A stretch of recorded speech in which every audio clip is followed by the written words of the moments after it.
suis ravie de vous retrouver pour ce sommet du Grand Paris. C'est vrai que nous avons passé la journée, et vous avez passé la journée à phosphorer et en quelque sorte à redessiner les contours de la ville de demain, de cette capitale de demain, ce Grand Paris qui est en train de se construire sous nos yeux. Mais cette cité qui est en devenir, est-ce qu'elle sera, comme le dit d'ailleurs le nom de ce débat, une partie du nom de ce débat, est-ce qu'elle sera la capitale mondiale du sport qui doit accueillir dans 2 ans un événement prestigieux, les Jeux Olympiques? Pour cela, vous le savez sans doute, elle doit relever des défis nombreux, peut-être commencer par celui d'allier le sport et la santé, de les mettre au cœur des enjeux d'aujourd'hui et de demain, de faire aussi de cette notion de sport, de ce vecteur de sport, un véritable levier d'inclusion. Alors que faut-il pour y parvenir? A-t-on encore le temps de résorber notre retard? Parce que retard il y a. Quels sont aussi peut-être les outils qui peuvent aujourd'hui faire la différence? Nos invités, je l'espère, vont nous aider à redéfinir les priorités et à avancer sur le bon chemin. Pierre Rabadan est avec nous. Bonjour. Bonjour. Merci d'être là, adjoint à la mairie de Paris, justement en charge du sport, des Jeux Olympiques et des Jeux Paralympiques.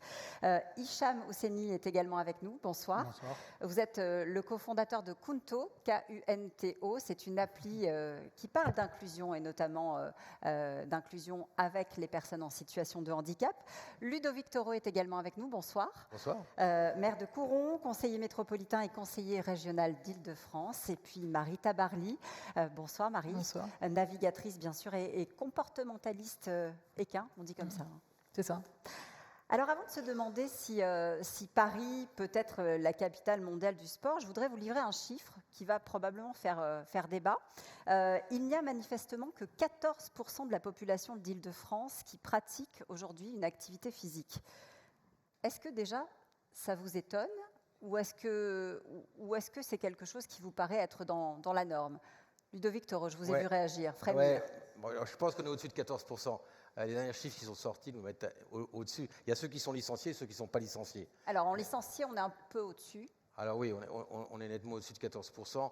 Globalement, on est un peu moins que les pays nordiques et un peu plus que les pays du Sud. On doit être à 40% en gros de gens qui pratiquent au moins une fois par semaine du sport. Ça, c'est clair. Alors, si vous m'interrogez sur le chiffre, oui. Après, peut-être sur le côté médical, je vous répondrai sur les avantages du sport. Alors, j'ai pris ce chiffre exprès parce que je me suis dit ça va forcément lancer le débat.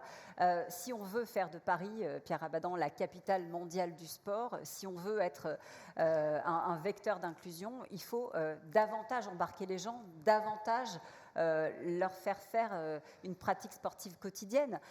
Quand on voit ce chiffre-là, forcément, ça pose question. Bien sûr, ça pose question, c'est un peu inquiétant, même si M. Toro l'a dit, ce n'est pas un chiffre à prendre avec précaution, parce qu'il regroupe plusieurs facteurs. Je pense qu'il y a effectivement beaucoup plus de gens qui font du sport une activité hebdomadaire. Ce qu'on peut dire, c'est qu'il y a un effet de sédentarité qui était fort avant le Covid, qui était déjà inquiétant, qui s'est sans doute aggravé, et qu'on connaît aujourd'hui les raisons des ruptures de pratiques sportives, dès le plus jeune âge et tout au long de la vie. Ce qu'on a en commun à Paris, à l'échelle de la métropole, et même parfois au-delà, c'est un manque d'infrastructures. D'abord, pour faire du sport, il faut entraîner, évidemment, donner envie, donner le goût et le réflexe. Donc il y a la culture sportive, la culture de l'activité physique, mais il faut aussi des lieux pour les accueillir. Et ça, il y a une très grande disparité dans le Grand Paris. Mais l'accueil des grands événements et du plus grand d'entre eux avec les Jeux Olympiques et Paralympiques doit nous aider à réduire cette fracture-là, qui est indispensable, mais ce ne sera pas suffisant. Il y a aussi l'effet qu'on appelle de l'héritage, je pense qu'on en parlera, qui doit nous emmener vers une pratique d'activité physique et sportive beaucoup plus intense tout au long de la vie et d'essayer de réduire ces zones de fracture chez les jeunes filles, chez les jeunes garçons, en fonction des aléas de la vie, et qui font que parfois on se retrouve avec de réels blocages et dans une société où on bouge moins, il faut aussi le dire, on est plus tous devant nos écrans, on se déplace peut-être moins qu'avant et c'est très préoccupant en termes de santé également. Marie, je vous voyais écouter avec intérêt ce que disait Pierre Rabadan. Il faut effectivement inciter davantage les jeunes à faire du sport. C'est quelque chose, je sais, qui vous tient à cœur dans les différents projets dans lesquels vous êtes impliqués aujourd'hui. Aller justement chercher cette génération, transmettre. On parlait d'héritage, c'est important. Je pense qu'il y a les jeunes, il y a les moins jeunes aussi. Le sport doit être fait à tout âge, histoire de vieillir et de passer une vie dans de bonnes conditions. Maintenant, plus on va pouvoir être dehors et faire... Enfin, dehors, moi, c'est vrai que je suis plus attiré par le sport de pleine nature que le sport collectif en athlétisme, donc je vais parler que de ce que je sais faire. Mais c'est vrai que je trouve que si on veut avoir une conscience de ce qui nous entoure et de vraiment prendre soin de ce qui nous entoure et du vivant, on est obligé d'aller dehors, de passer du temps dehors et de prendre soin de nous-mêmes. Donc je pense qu'en fait tout est lié, et à partir du moment où on prend vraiment soin de nous et que le sport, la marche, on n'est pas fait pour être sédentaire, quoi. On n'a jamais été fait pour ça. On est quand même chasseurs-cueilleurs au départ. On a passé notre temps à être dehors, à fuir, à courir. Maintenant, on se retrouve assis sur une chaise pendant 8 heures pendant toute la journée. On ne marche plus. Ça passe par là au départ, quoi. Donc c'est évidemment l'éducation des jeunes enfants, de leur donner le goût de l'effort, ne serait-ce que le goût de l'effort passe automatiquement par là. Alors pour leur donner le goût de l'effort, et vous l'avez dit Pierre Rabadan, il faut effectivement ces fameuses infrastructures, et là je vais vous faire réagir. On a effectivement des carences avérées sur les équipements sportifs qui ont même été constatées, je crois, arrêtez-moi si je me trompe, par l'Agence nationale du sport, puisque si mes calculs sont bons, en Ile-de-France, on est à 24 équipements pour 10 000 habitants, alors qu'ailleurs en France, on tourne autour de 47. Ça veut dire qu'en théorie, il faudrait construire quelque chose comme 30 000 équipements pour rattraper le retard. On parle même de sous-équipement chronique. Vous l'avez constaté, justement, Hicham, parce que vous dites, c'est vrai pour tout un chacun, c'est encore plus vrai quand on est en situation de handicap. Totalement. En fait, la raison pour laquelle on a créé Kunto, c'est qu'on a constaté en fait ce fossé entre l'accessibilité à ces services de bien-être adaptés entre les personnes dites valides et les personnes en situation de handicap. Aujourd'hui, je crois qu'en 2019, le chiffre exact était que 5,5% de la population, des personnes en situation de handicap, se sont inscrits dans des clubs de sport, contre 22% pour les personnes valides.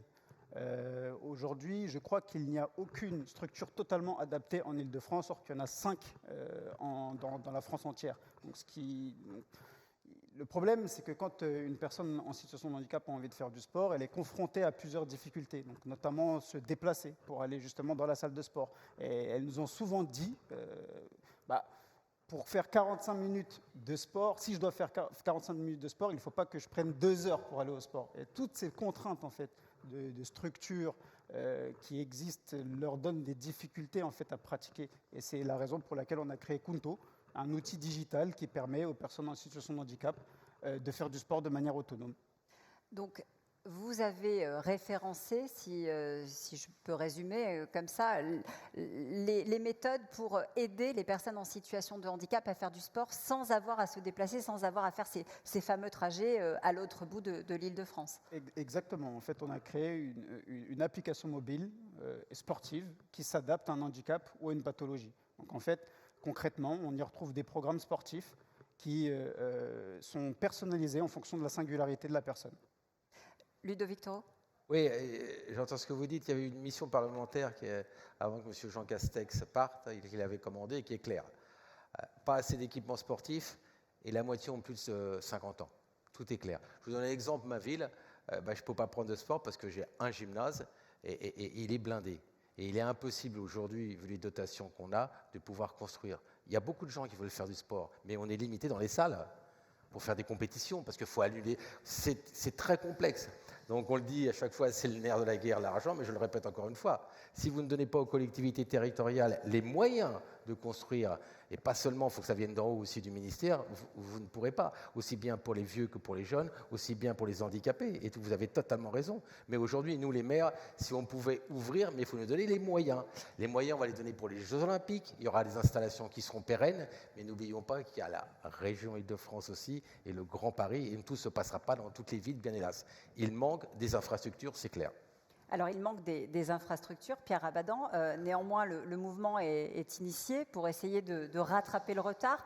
On en est où? Est-ce que les choses vont suffisamment vite pour que finalement on arrive à faire de Paris cette fameuse capitale du sport dont on rêve tous?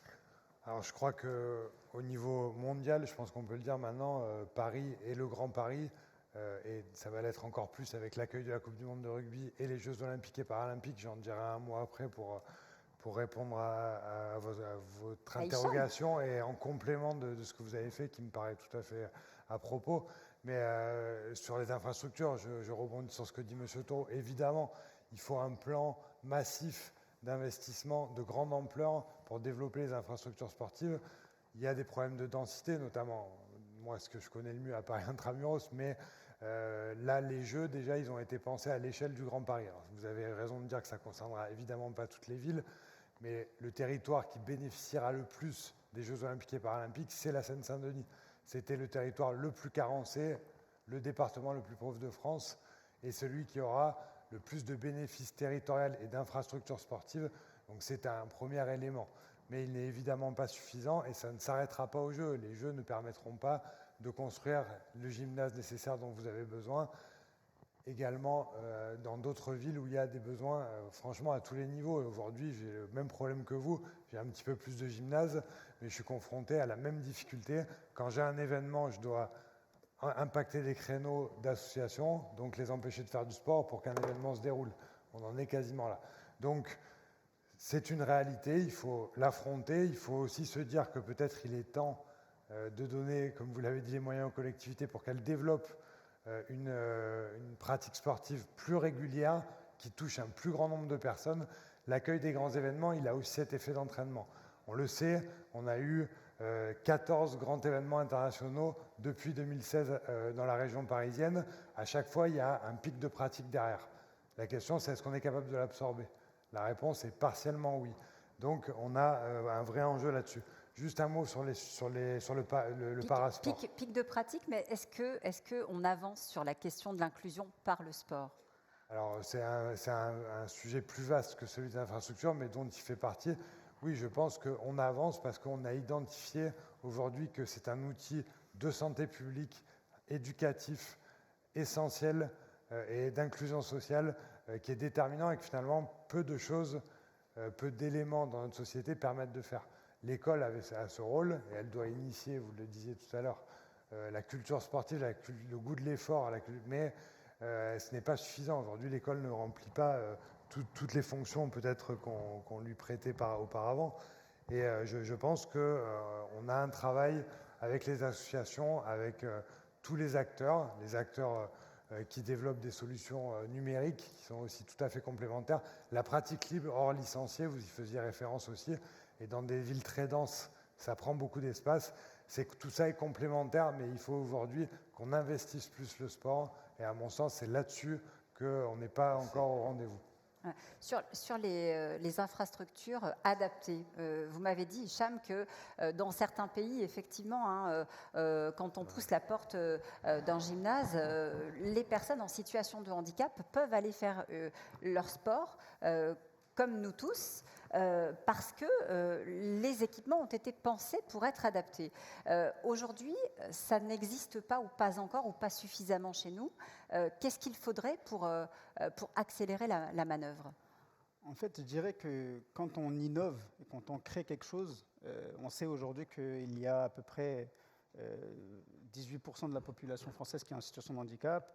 Donc c'est énorme. Il faut qu'on pense à l'accessibilité. Ça doit faire partie de l'innovation et de la créativité. Voilà.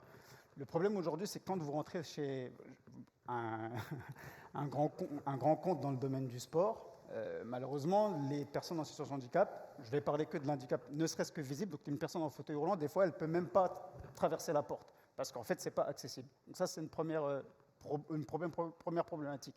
Et deuxièmement, lorsqu'ils essayent de faire du sport, il faut penser à ce que la personne en fauteuil roulant puisse utiliser une machine telle qu'une autre. Donc, je vais donner un exemple concret. Si jamais deux machines à Fitness Park sont très très rapprochées, il faut savoir que la personne en fauteuil roulant ne va pas pouvoir utiliser la première machine et la seconde ensuite. Donc en fait, c'est une idéologie. Il faut penser. C'est un autre regard. C'est un autre regard. manière En fait. de- C'est de vraiment une dessiner éducation. Comme l'a dit tout à l'heure sur le débat précédent, il faut qu'on s'éduque à penser aux personnes en situation de handicap lorsqu'on innove. On parlait, oui, allez-y. Non, je vais peut-être rebondir là-dessus, parce que ça répond à ce que disait M. Taureau tout à l'heure aussi. On va accueillir pour la première fois de l'histoire en France les Jeux paralympiques. Au-delà de l'événement en lui-même, ça doit aussi faire bouger là-dessus. Aujourd'hui, on a des vieux équipements, ce que vous disiez tout à l'heure pour majorité.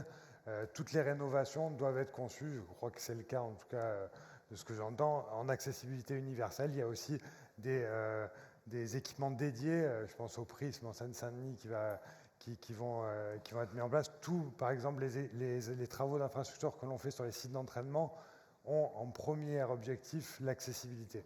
Donc, il y a encore énormément de travail à tous les niveaux, mais ça rentre dans la norme et c'est nécessaire pour aller mieux. Et on a un vrai enjeu aussi d'acculturation au handicap qui est très fort, qui n'existait pas ou pas assez. Vous l'avez dit, 18% en France, 15% des gens dans le monde sont en situation de handicap. Alors, on ne parle pas d'un épiphénomène, quoi. C'est vraiment, ça concerne beaucoup, beaucoup de monde. Et aujourd'hui, il faut donc changer les normes. Quand on construit des équipements, il faut les concevoir universellement. Quand on parle d'inclusion, évidemment, ça embarque beaucoup de monde. Ça embarque différents publics éloignés. Or, l'arrivée des Jeux en 2024, c'est aussi l'occasion finalement de développer le sport pour tous en Île-de-France. Et quand on dit pour tous, ça peut signifier ceux qui se trouvent dans les quartiers dits prioritaires. Ça peut aussi être les personnes en situation de handicap. Et ça peut, pardon de le dire comme ça peut aussi être les femmes. Parce que souvent, quand on parle d'inclusion, eh bien, il faut aborder la question de la mixité, de la parité. Je voudrais vous donner la parole sur cette question, justement, Marie, parce que en tant que navigatrice et spécialiste de l'équitation, vous dites que ça fait partie des sports olympiques qui ont montré la voie, qui ont ouvert la voie et qui sont des exemples qu'on peut reproduire, justement, peut-être, dont on peut s'inspirer sur ces questions de parité, de mixité, ou en tout cas d'effort. J'ai dit ça, moi? Quelque chose comme ça. Ah ouais, non, j'ai dit que l'équitation et la voile sont les deux seuls sports olympiques mixtes à très haut niveau. Maintenant, c'est deux sports qui sont aussi... je ne pense pas qu'on puisse avoir tous les sports entièrement mixtes. Il y a un moment où la nature humaine fait qu'il y a quand même une sacrée différence entre hommes et femmes, quoi. Mais est-ce qu'on peut s'inspirer de ce qui a été fait, des efforts qui ont été faits dans la voile, par exemple, ou en tout cas de l'intention? Probablement, oui. Après, c'est pas forcément à tous les sports, quoi. Je pense que là, il faut réfléchir vachement. C'est vraiment au cas par cas par rapport à chaque sport. Vous avez, vous, par expérience, vu une différence, un regard qui changeait justement dans la pratique de votre sport. Vous avez le sentiment que cette notion d'inclusion, elle est prise en compte davantage aujourd'hui? Dans la voile, dans la course au large, c'est en train de changer. Après, Florence Artaud avait ouvert la voie de façon magistrale. Derrière, il y a eu Hélène MacArthur, il y a eu Karine Fauconnier, il y a eu Tracy Edwards, il y a eu de très grandes femmes qui ont été de très grands marins. Il y a beaucoup de courses qui peuvent se courir en mixte, comme la Transat Jacques Vabre l'année dernière. Le Vendée Globe montre encore qu'on peut être une femme et être au très haut niveau. Donc là-dessus, il n'y a aucun problème. Maintenant, c'est sûr que c'est beaucoup plus difficile pour une femme de vendre un projet que pour un homme, quoi. Il y a encore une grosse différence là-dessus, ça c'est sûr. Là, en ce moment, on a 2 tours du monde en préparation, un l'année prochaine et un dans 2 ans où on part sur le trophée Jules Verne dans l'équipage d'Alexia Barrier sur un équipage 100% féminin. Le récit, il est tout écrit, il est parfait, il est facile à vendre. On n'a pas encore de sponsor, à vie d'ailleurs. Vous êtes en train de me dire que si effectivement l'aventure avait été 100% masculine, les sponsors seraient déjà au rendez-vous? Probablement. Je déteste dire ça, hein, mais pour l'instant, c'est sûr qu'on a...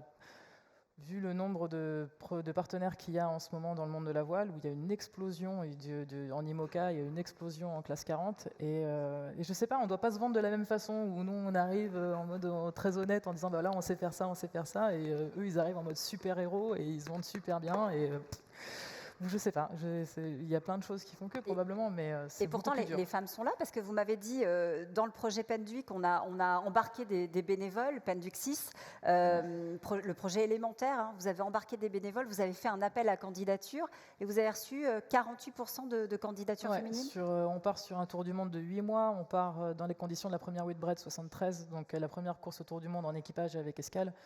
Ça va être une des courses au monde les plus dures, parce qu'on part sans satellite, donc sans moyen de communication moderne, sans GPS et du coup sans réception de fichiers météo.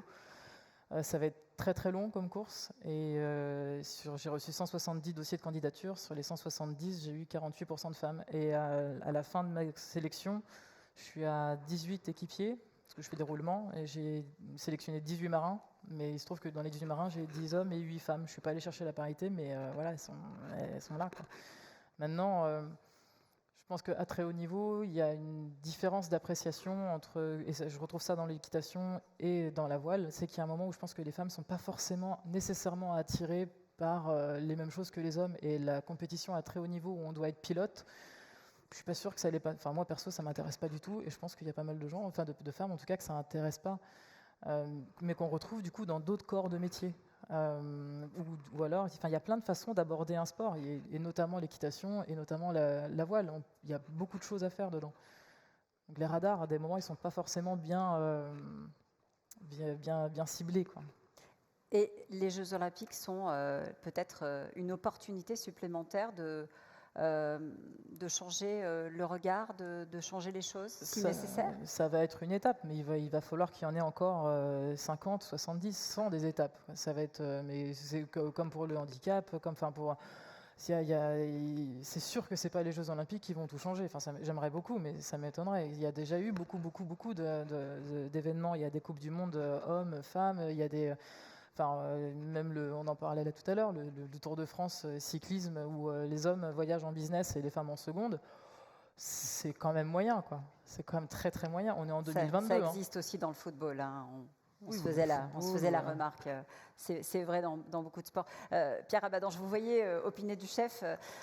On est obligé de constater qu'effectivement, voilà, il y a encore des efforts à faire, forcément. Alors tout ne va pas se faire aux Jeux Olympiques à Paris.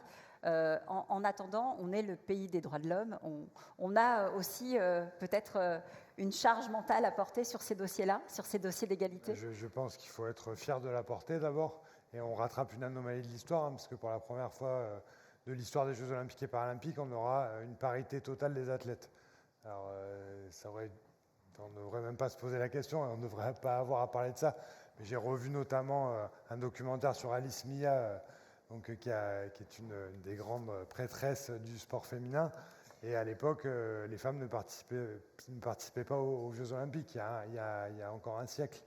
Donc il y a évidemment, et je partage votre avis, il y a encore bien des combats à mener, et les Jeux ne vont pas tout résoudre, mais il y a des étapes importantes, et la parité me semble une étape indispensable qu'on aurait dû faire depuis longtemps. Donc c'est aussi dans les politiques publiques qu'il faut absolument porter ça, et je vais pas faire une passe sur un pas à mon collègue, mais on a un devoir de priorisation, ce que nous faisons à Paris depuis plusieurs années, notamment dans l'attribution des créneaux, pour rééquilibrer justement entre des sports féminins qui se développent, des sports para-accueillants.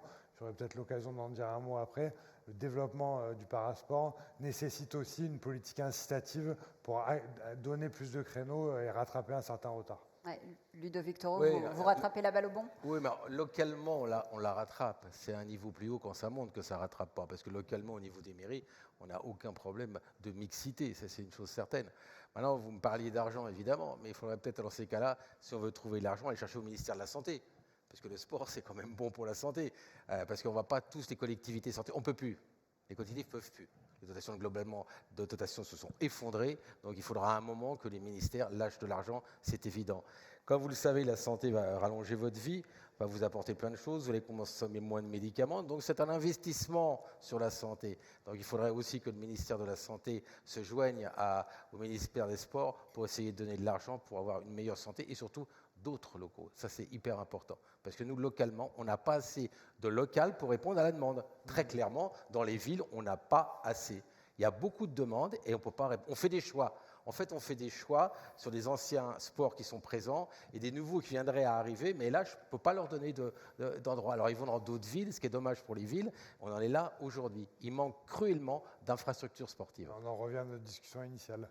On en revient à la discussion initiale. Mais cela dit, et je voudrais vous entendre, Marie, là-dessus, parce que Ludovic Toro vient de faire le lien avec le sport et la santé. C'est vrai que c'est lié. Hein.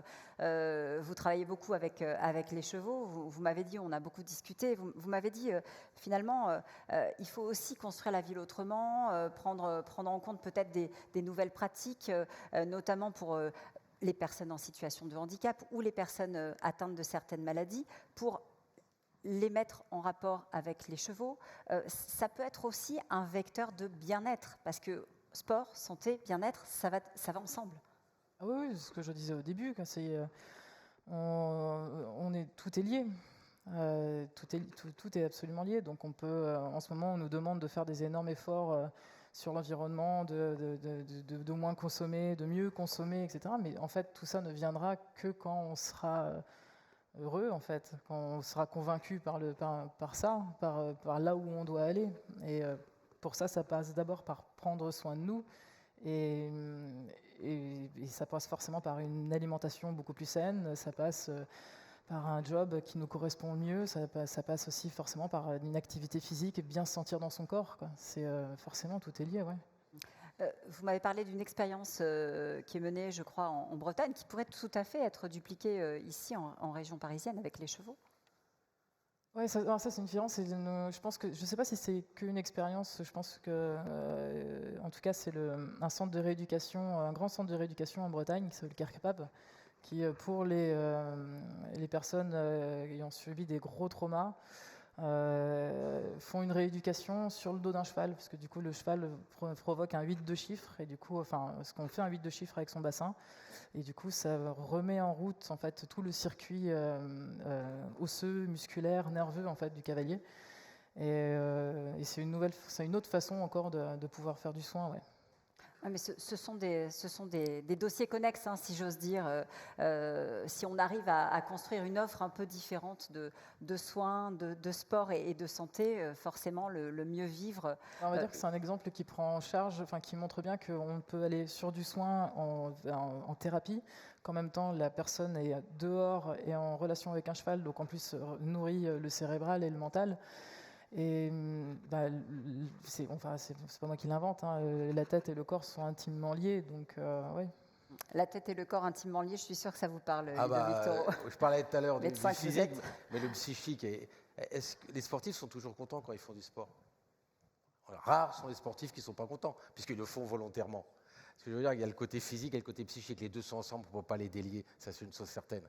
Donc voilà, faire du sport, mais là encore... vous savez qu'il n'y a plus de médecins, on ne va pas faire une discussion aujourd'hui, donc il faudra faire plus d'implantations sportives pour qu'on puisse améliorer la santé des gens. Voilà. Vous vouliez rajouter quelque chose sur justement les disciplines paralympiques, ou en tout cas les nouveaux sports qui sont en train de se développer en paralympique? Simplement pour vous dire comment on essaye d'appréhender au mieux l'accueil des Jeux paralympiques, l'acculturation, parce que beaucoup vont découvrir des nouveaux sports et peut-être certains dans la salle auront l'occasion de le faire. Il y a une journée importante le 8 octobre. Voilà, il y a le 8 octobre la première journée paralympique, qui sera évidemment dupliquée jusqu'à Paris 2024, qui pour mettre en avant toutes les pratiques. Mais au-delà de ça, on essaye à Paris, et pardon de me concentrer là-dessus, mais je sais que ça existe ailleurs, de développer deux aspects. Le premier, c'est de développer les clubs para-accueillants. On a fait appel à nos réseaux de clubs existants, leur demandant de développer des sections de parasport. Et à ma surprise un petit peu, l'accueil a été au-delà de mes espérances, parce que quand on a lancé cet appel à projet, il y avait 5 sections para-accueillantes. Et aujourd'hui, on en est à 20. Et l'objectif est d'arriver à 40 en 2024. Et je pense qu'on y sera peut-être même au-delà. Et on aura doublé potentiellement le nombre de personnes en situation de handicap qui font du sport, qui ne répondent pas forcément. C'est pour ça que je disais que c'était complémentaire. Et ça me semble à la fois encourageant et intéressant, même si ça n'enlève pas les difficultés de déplacement. Évidemment, il y a d'autres obstacles. Mais en tout cas, on est en train de structurer l'offre. Et le dernier aspect, après je me tais, sur les maisons sport santé, je sais qu'il y avait un projet du gouvernement là-dessus. On essaye aussi de créer ces filières qui permettent à des personnes, pas forcément en situation de handicap, de trouver les bons interlocuteurs, d'aller voir quelqu'un qui va le diriger, soit vers un médecin, soit vers un ostéo, soit vers un kiné, et ensuite vers un club, soit sur le cheval ou sur autre chose, pour continuer une rééducation, une pratique adaptée à ses difficultés du moment ou à son handicap quand c'est quelqu'un qui est en situation de handicap. Donc tout ça, c'est essentiel dans le développement de la pratique.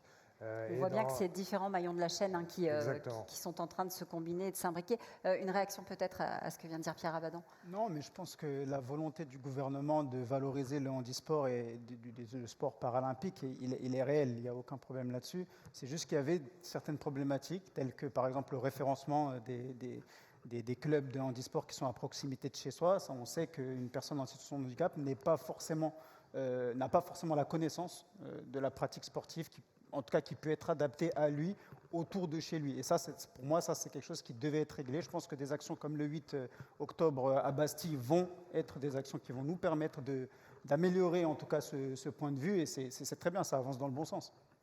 Je voudrais donner le mot de la fin à Marie, parce que 2024, est-ce que Penduxis sera de retour? Est-ce qu'on va le voir aux Jeux Olympiques? Ah bah ouais, je veux bien. Sur la scène, pourquoi pas? Qu'est-ce que vous en dites, Marie? Non, nous on part au Tour du Monde le 10 septembre 2023. On va revenir en avril 2024. Donc oui, pour les Jeux Olympiques. Vous soyez en retard, du coup. Non, mais le but c'est quand même de gagner le truc, quoi. Ouais, c'est vrai. Donc on prend rendez-vous avec peut-être la possibilité de voir... Ah, mais nous, c'est avec plaisir. Penduxis reste quand même un des grands monuments de la course au large en France et dans le monde. Si on doit être à Marseille ou sur la Seine, ce sera un plaisir de venir, ça c'est sûr. Ce serait un beau clin d'œil. Ce serait un très beau clin d'œil. D'être enregistré. Et c'est l'occasion de vous remercier tous, en attendant évidemment de voir ces Jeux ici à Paris. On a tous hâte évidemment. Merci Ludovic Toro d'avoir été avec nous, Hicham Ousseni, Marie Tabarly, Pierre Abadan. Merci d'avoir avec moi accepté ce débat.